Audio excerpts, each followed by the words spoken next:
அன்பானவர்களே, அன்பு வணக்கங்கள். பல பேர் என்னிடம் வந்து குறைப்பட்டுக் கொள்ளுகின்ற ஒரு விஷயம், அது என்னன்னா, கவலையா இருக்கு குருஜி,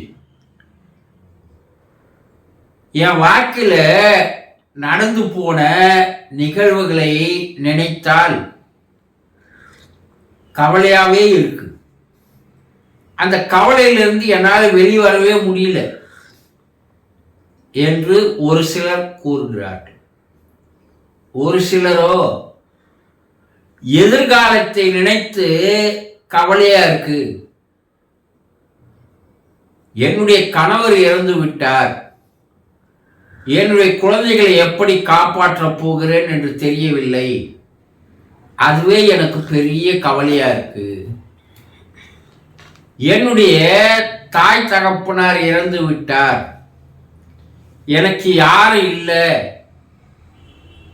நான் இனி எப்படி வாழப்போகிறேன் என்று தெரியவில்லை, எனக்கு கவலையா இருக்கு,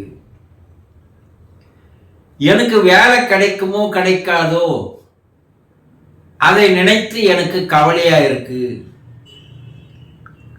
என் உடல்நிலை இப்படி ஆகிவிட்டதே, என்னுடைய எதிர்காலம் என்ன ஆகுமோ கவலையா இருக்கு. இப்படி பல பேர்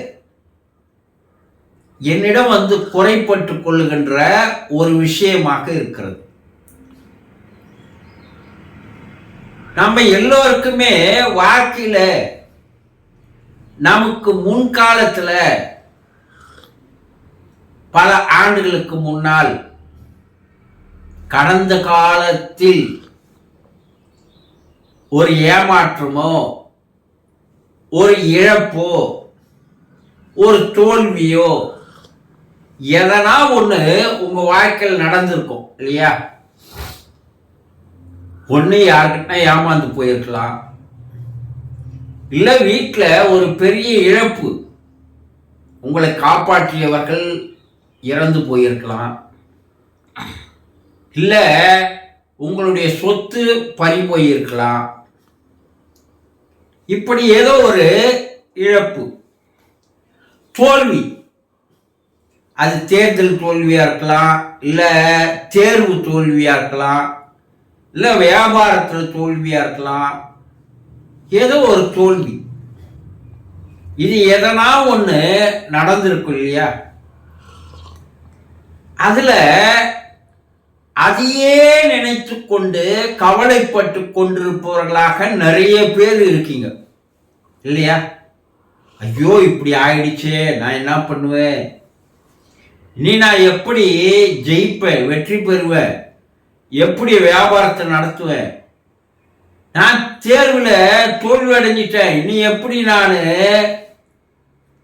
தேர்வு எழுத போறேன், இப்படி கடந்த காலத்தை பற்றியே நினைத்து கவலைப்பட்டு கொண்டிருப்பவர்கள் நிறைய பேர் இருக்கீங்க.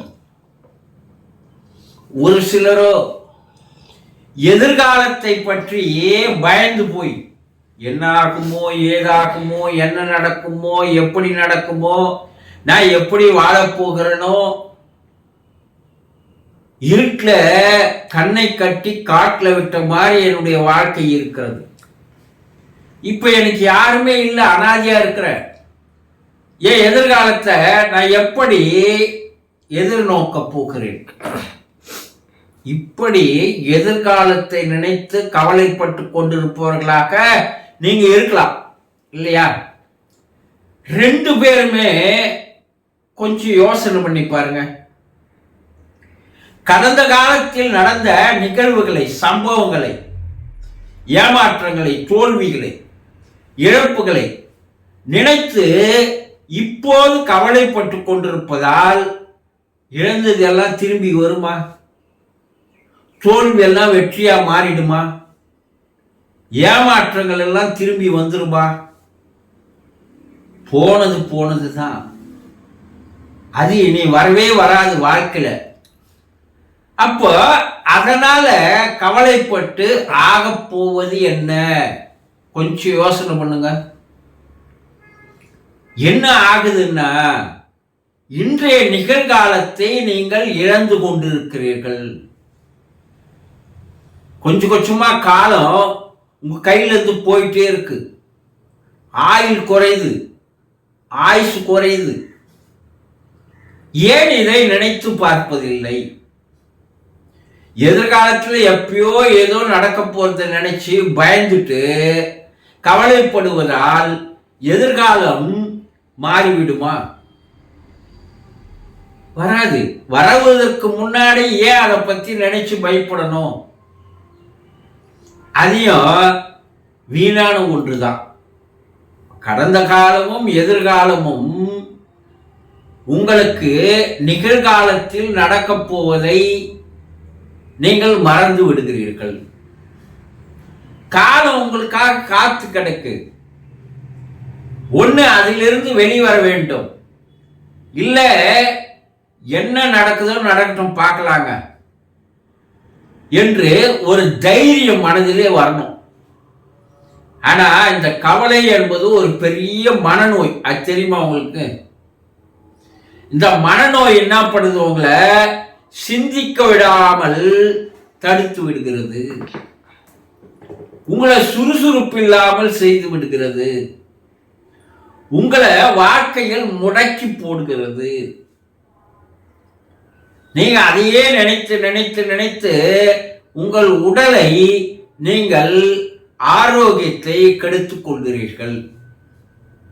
இதனால வாழ்க்கைய சூன்யமாக மாறிவிடுகிறது. இந்த கவலை என்பது ஒரு பெரிய மனநோய். அதை நீங்க நாளுக்கு நாள் வளர்த்து வர சொல்லும் போது உடல் நலம் கெடும், மனநலம் கெடும், வாழ்க்கையினுடைய வளமும் கெட்டுவிடும். இதையெல்லாம் சரியாக சிந்தித்து பார்த்து காலம் உங்களை தூக்கிவிட தயாராக இருக்கிறது. காலம் உங்களுக்கு கை கொடுக்க தயாராக இருக்கிறது. இறைவன் உங்களை பார்த்து என்ன நினைக்கிறான்? எப்ப வாழ்க்கையில கோடிக்கணக்கான பேர் வாழ்க்கையில இறந்த காலத்துல எவ்வளவு சம்பவங்கள் நடந்துதான் இருக்கும். அதையெல்லாம் போனது போகட்டும். நீங்க இப்போ வாழ வேண்டிய உங்களுக்கு நான் தந்திருக்கின்ற இந்த காலத்தை நீங்கள் வீணடிக்கிறீர்கள் என்று அவன் கவலைப்படுறான். எதிர்காலத்தை துணிவோடு யார் ஒருவர் எதிர்கொள்கிறார்களோ அவர்கள் வாழ்க்கையில் வெற்றிகளை பெறுகிறார்கள். முதல்ல எந்த விஷயமா இருந்தாலும் சரிங்க, கவலைப்படுறத முதல்ல நிறுத்துங்க. காலம் என்ற இறைவன் உங்களுக்காக காத்து கொண்டிருக்கிறான். உங்களை மேல் தூக்கிவிட, கை கொடுத்து தூக்க, ஆதரவு தர அவன் காத்து கொண்டிருக்கிறான் என்பதை மறந்து விடாதீர்கள். சந்தோஷம்.